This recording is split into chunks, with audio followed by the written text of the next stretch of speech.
of the ICA members from the Philippine Cooperatives, I welcome you to the 11th Cooperative Forum and 16th General Assembly with our theme, Cooperatives, Our Common Agenda. Let us all be inspired by the beauty of the cooperative model, the resilience of the model in helping build better lives and communities. Let us remember how cooperatives have all helped to put more food on the table, create more decent jobs, and accompany entrepreneurs so that they can have decent houses, healthy lives, healthy members, and a better community who care for the environment. Let us increase our outreach to more people in our communities, especially the marginalized, women, and the youth. Now and ever, we know that for the many challenges we face, cooperation is our answer.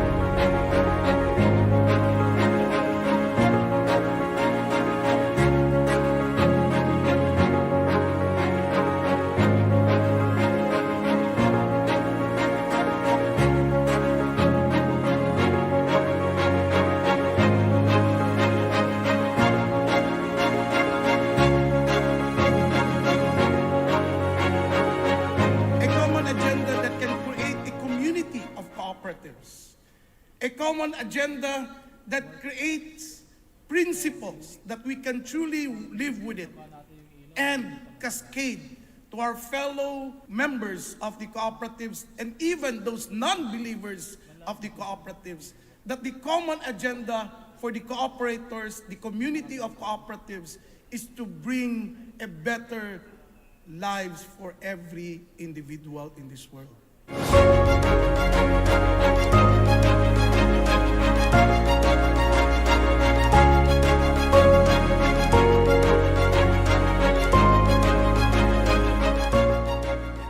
I call upon to all of you to come together, join hand, move forward, empowerment with cooperation to achieve our common goal of building a sustainable world through cooperative, our common agenda.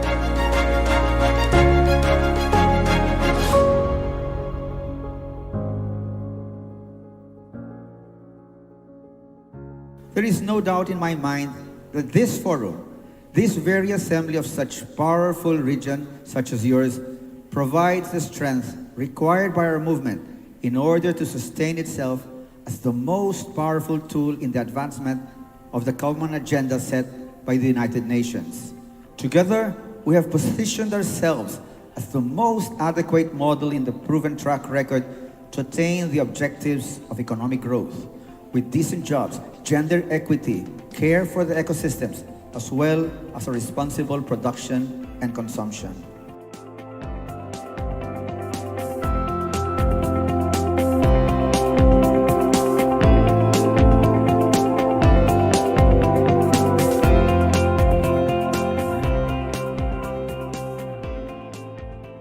Let us not forget the cooperative spirit that unites us. We are not just representatives of our individual countries and organizations. We are guardians of a vision of a world where cooperation and shared prosperity are the norm, not the exception. I believe that the outcome of this assembly will pave the way for a more cooperative future where we build common agenda, overcome challenges, and make decisions that strengthen cooperative enterprises as models and sustainable development.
Good afternoon and welcome to NATCO Network's 18-day campaign to end violence against women and children podcast. In this empowering series, we aim to shed light on the issue of violence and advocate for a safer world. Join us as we listen to an expert as he discusses about case studies, explore strategies, and raise awareness. Together, let's stand against violence, support survivors, and create a world where women and children can thrive free from fear. Tune in and be part of this change. This is Wia Nangpi, and this is day 4.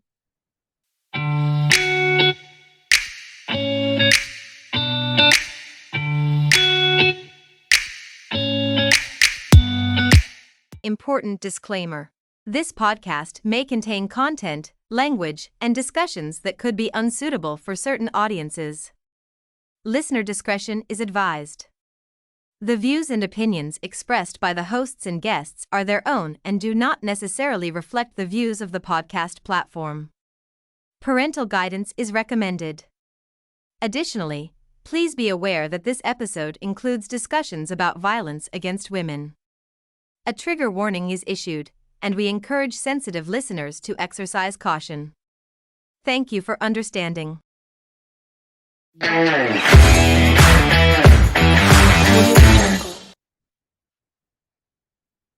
So ano ba ang mga CODI standards and requirements naman sa mga ETIs, no? So dapat ang representative nito kaya gagaling sa school administration, trainers, instructors, professors or coaches, and students or trainees, students and parents as the case may be. Kaya ang dami-dami pala, no? Sa school, dito sa mga teachers, sa professors, students, and coaches. Siguro magandang ehemplo dito sa University of the Philippines, sa ating mga kaibigan at kakilala dyan. So meron tayong, I think, Board of Regents, no, and other state and universities and colleges. Meron galing sa school, meron galing sa mga professors, meron galing sa mga estudyante, galing sa mga instructors, parents. So yun. So at least 5, 1, 2, 3, 4, 5, at least 5 or 6 ang mga representative. Dapat woman naman ang head, and not less than half of its members should be women.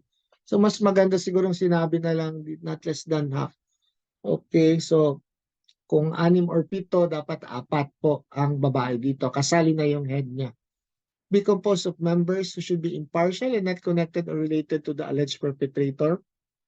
Have we heard that? Yes, na rinig na natin yan kanina na dapat neutral sila at hindi sila related or connected doon sa alleged perpetrator. Number 4, investigate and decide on the complaints within 10 days or less upon receipt thereof. Kaya nga, no, ang hirap, no, ang bilis, within 5 days. Kaya kung number 5, we observe due process, ang 10 days mo, baka mahati na lang sa within 5 days, dapat mag-submit na ng reply or answer or comment yung perpetrator. Then within another 5 days, gagawa ka na or mag-hand ka na ng decision doon, no? So kasali na siguro doon yung mga pagririnig sa kanila, whether online or yung face to face, no? Bigyan lang ng due process. Protect the complainant from retaliation without causing him or her any disadvantage, diminution of benefits or displacement, without compromising his or her security of tenure. Siguro dapat ang ating din nito, bear in mind, kapag sa education and training institutions, yung mga grades, no? Yung mga grades ng mga estudyante, hindi sana maapektuhan kapag nireklamo ay professor, instructor, or yung itong mga competency training ng ating mga athletes, no? Yung kanilang mga level of kanilang mga training, hindi naman sana magbago or magbaba kapag magreklamo sa kanilang mga superiors, sa coaches, instructors, or maybe the school administrator itself. Kailangan din daw, ito, alam natin na dapat gender sensitive and may confidentiality. Okay? So, ito lahat-lahat, the same lang naman sa employers, except itong number 1, nadagdagan lang tayo ng mga representatives galing sa students, sa school administrators, instructors, and professors. So, ano bang penalties for non-compliance ng ating heads of ETIs. Same lang sa kanina doon sa workplace, no? Failure to implement duties under the law, fine of not less than 5,000 but not more than 10,000 pesos. And kapag non-action naman on reported acts of gender-based sexual harassment, fine din of not less than 10,000 pesos but not more than 15,000. And sinabi daw dito, same lang naman yung penalties for the employers. Yun lang ang mga minor students who are found to commit GBSH should be held liable for administrative sanctions by the school as provided for in their student handbook. Alam ho natin, meron tayong CICL or yung children in conflict of the law na hindi agad sila makakasuhan ng mga criminal complaints or offenses dahil protected po sila sa batas hanggang abot sila ng 18 years old with certain exceptions kapag meron silang discretion. Ayan. So malapit na talaga tayong matapos sa ating Republic Act 11313, no? But before we leave the law, I'll just share with you some salient features of the Safe Spaces Act. So ano ba tong restraining orders? 'Di ba naririnig natin yung mga TRO, temporary restraining order, yung PPO, yung barangay protection order. Usually, ito yung naririnig natin sa VAUSI law, yung Republic Act 9262, no, yung Violence Against Women and Children. Dito sa Safe Spaces Act, meron din tayong mga restraining orders. Sinabi dito, where appropriate, the court, even before rendering a final decision, may issue an order directing the perpetrator to stay away from the offended person at a distance specified by the court or to stay away from the residence, school, place of employment, or any specified place frequented by the offended person. So, nakikita natin to usually sa mga pelikula, no, or sa TV, doon sa states, ng mga restraining order, yung isang tao against the tao, halimbawa, yung journalist, meron siyang restraining order doon sa isang kumpanya, or yung isang lalaki, may restraining order siya against sa babae. Dito, pwede rin.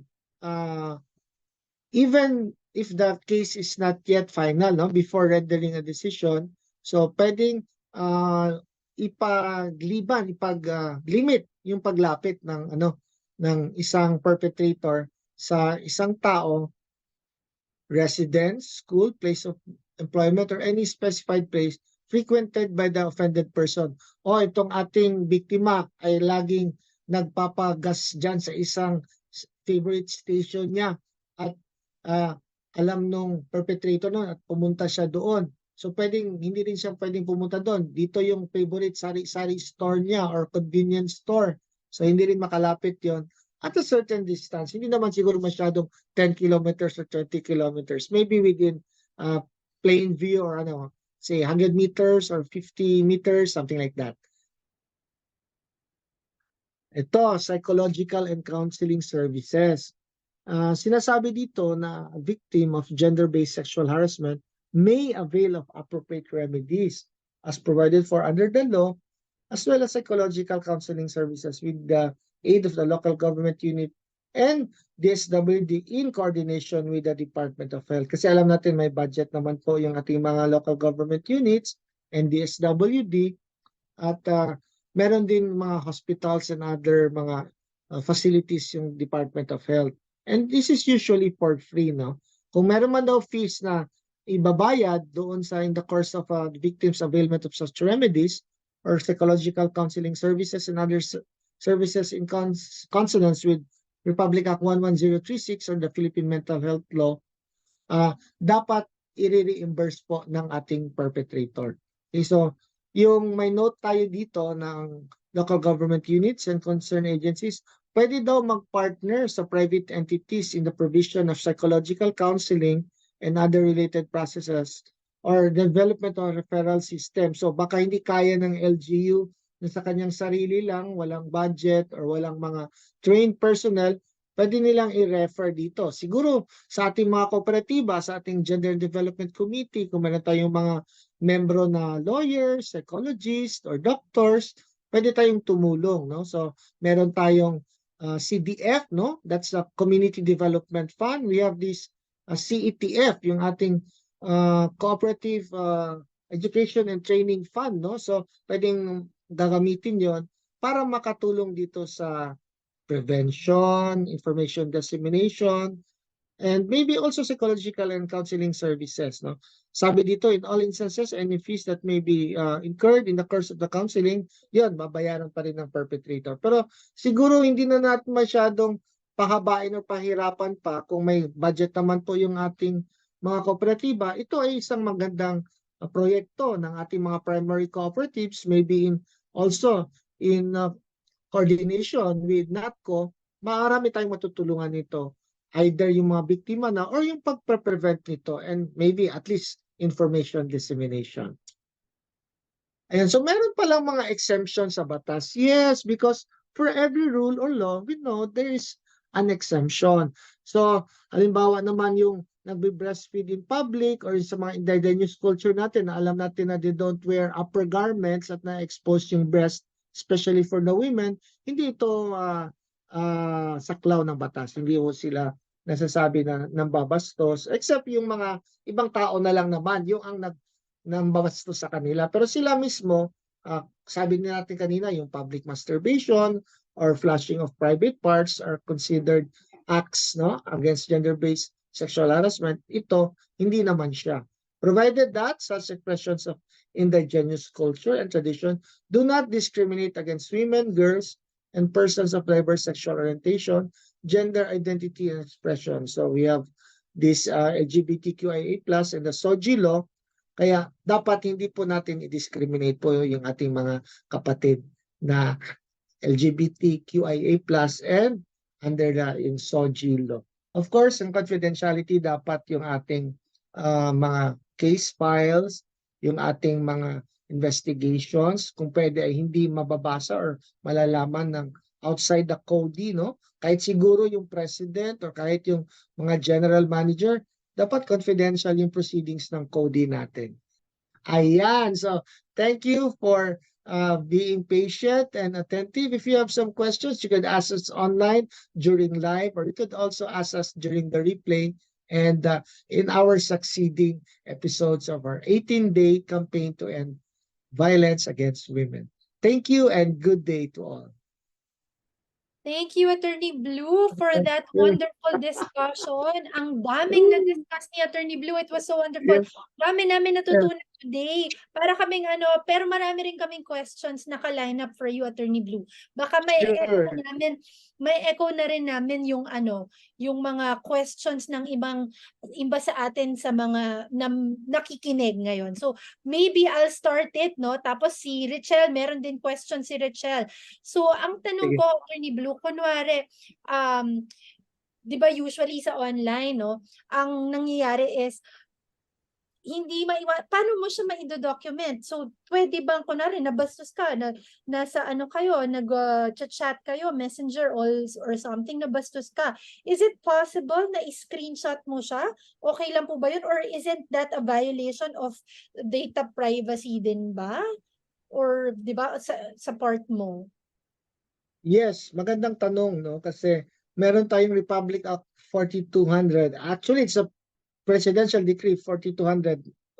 Bawal mag-record ng conversation ng tao. Yung time na yon, wala pa tayong mga social media or yung mga online gadgets. But the exception that if the crime is being committed or if you think there's a possibility to endanger your safety and security, pwede mo nang ma-record. That is one of the exceptions. That's why you could record it at your own device. We have apps that could screen record, or you have another device that could take a camera or take a screenshot or a photo. We have to preserve evidence kasi itong ating mga online-based gender sexual harassment is also difficult to prove because as we have rules in evidence for the real world, we also have rules and evidence in court for the online offenses like cyber libel, itong ating Safe Spaces Act, and other crimes committed using information and communication technology. And so there, thank you, Attorney Blue. Richelle, your question, please. Ayan. So, thank you po, Attorney Blue, for the discussion. Earlier po na-discuss nyo yung about sa Safe Spaces Act sa pagko-commute po or sa mga mostly po dahil pinag-uusapan po natin ngayon is the violence against women, I will be asking po, ano po yung take ninyo po dun sa mga nagsasabi na kaya daw po nababastos yung mga kababaihan is because dahil sa the way kung paano po sila manamit. Yung sa clothes po nila na masyado daw pong maikli or revealing. Ano po yung take nyo dun? I think for me that's a very primitive mindset, no? Kasi aside from lahat, marami na tayong mga freedom. It's just like blaming the victim of rape because they wear sexy clothes or were provocative, no? And hindi na daw nila napigilan yung sarili nila. It's a form of expression, no? On the other hand naman, kung yung nagwear ng sexy or revealing clothes are mga kapatid natin na mga gays or yung mga transgender, trans woman at binastos, hindi na po yan sa exception. Wala naman exception sa law unless siguro na sinabi mo welcome yun sa'yo. Kaya nga dapat sabihin talaga na I don't like that. It's against decency and respect. So yun, hindi na siya parang makalusot tayo na sabihin natin na kasalanan ng babae or nung ibang mang gender or sexual orientation na masyadong sexy or revealing yung kanilang mga suot.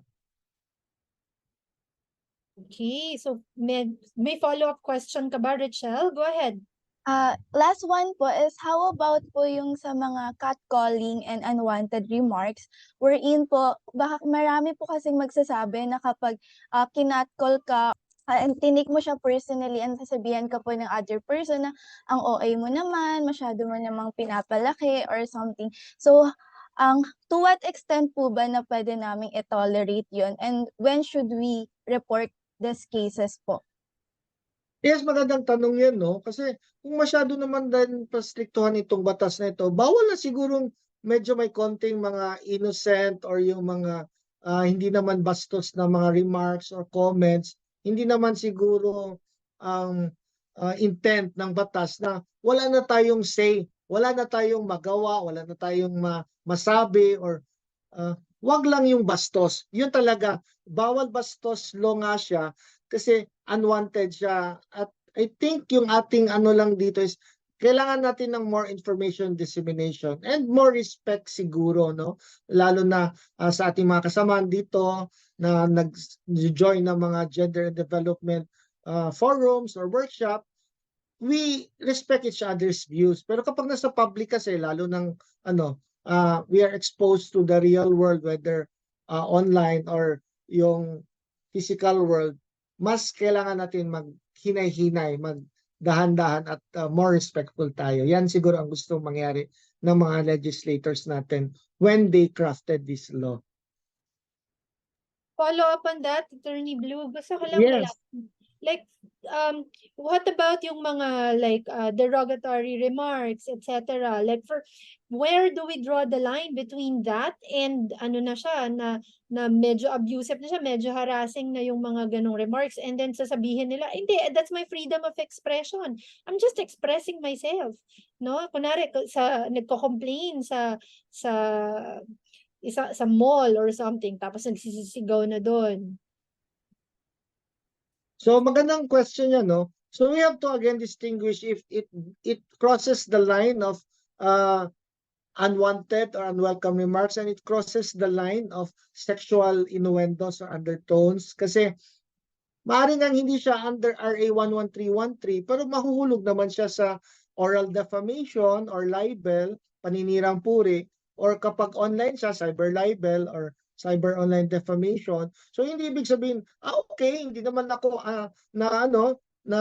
natamaan ng RA 1313. Oops, hindi kayo nakalusot kasi maaaring natamaan kayo sa libel or cyber libel or oral defamation or yung tinatawag namin ng mga lawyers that the smallest monkey in the revised penal code, which is unjust vexation. Anything that's parang against the law or against morality or something, parang siya yung catch-all phrase na yung parang hindi masyadong mistiso na na crime, doon siya mahuhulog sa unjust vexation. Although it's just 1 day to 30 days, maybe a fine of 200 pesos, Pero meron pa rin tayong criminal case. And of course, civil cases, kung sa education, training, or workplace, meron din administrative charges dyan.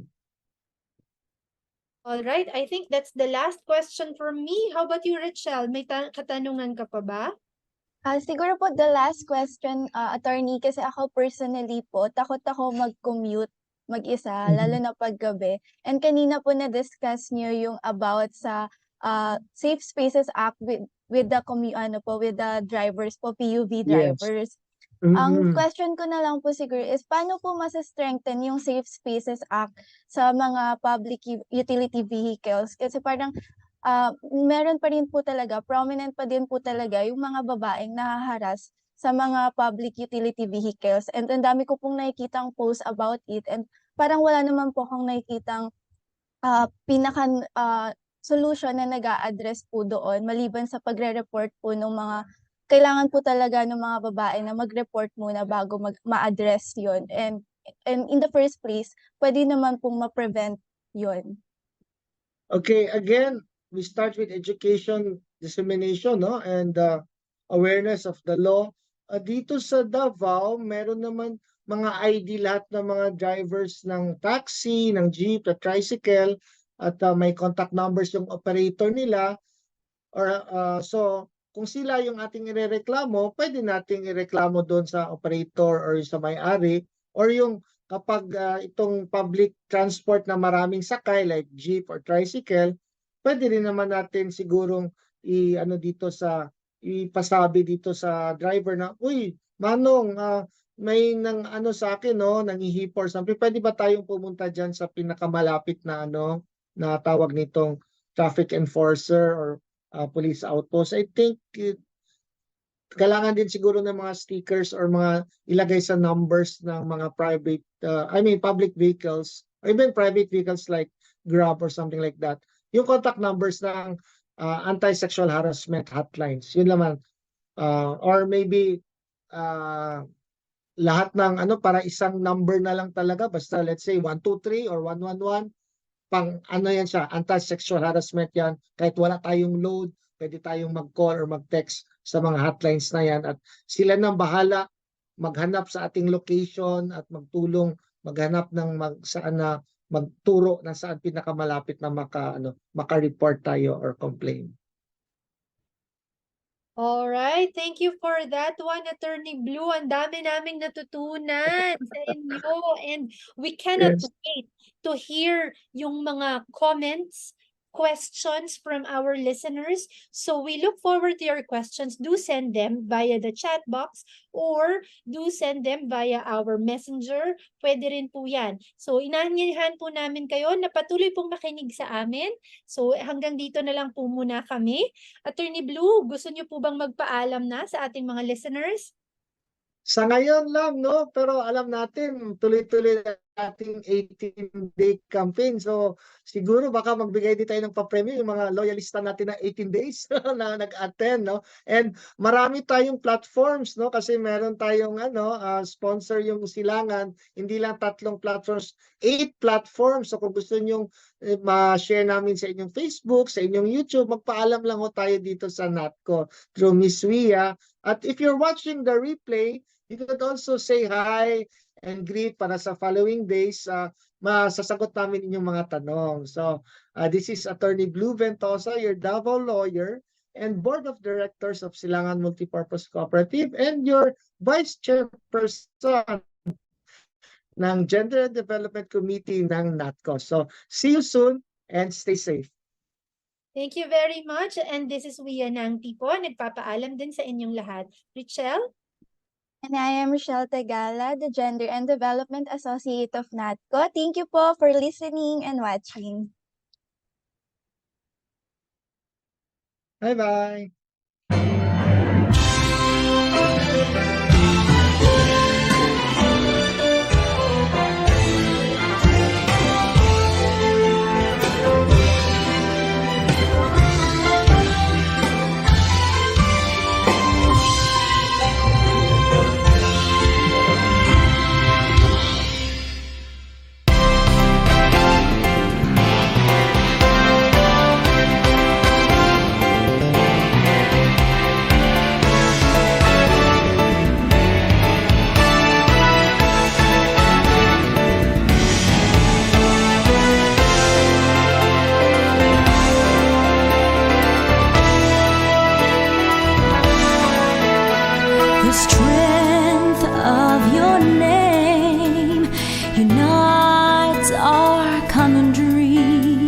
with honor and courage to stand by your side. To protect you through endless time, working together, bringing us near. Still, here we are with so much life ahead.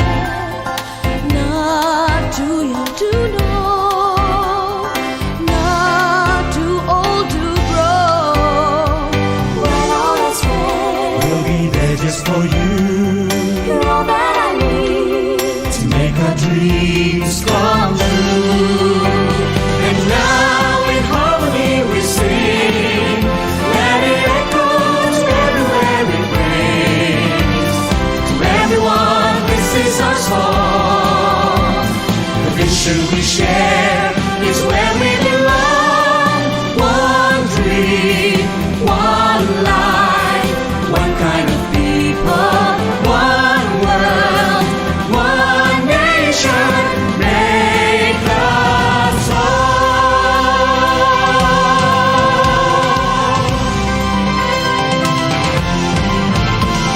As we gather forces through this day once more, we'll never bow down to reasons that keep us apart. For we know the storm will pass, bringing us closer more than before.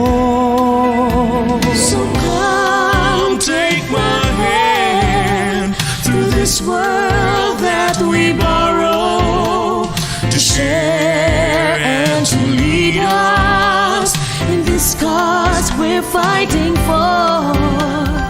Here in our hands, Lies the destiny to be a rainbow to find in this journey that we follow. Karoon ang pitong pagtanan, upi palanong ngadto sa uban. Ikni ang atong awit, tambong ng ilan, alam sa tanan. Hintay nga rudang magkanta, kaya ipangintay kay sa nga lubungan. Nadaytoy barong nakanta, ipamamanyag panagkakay sa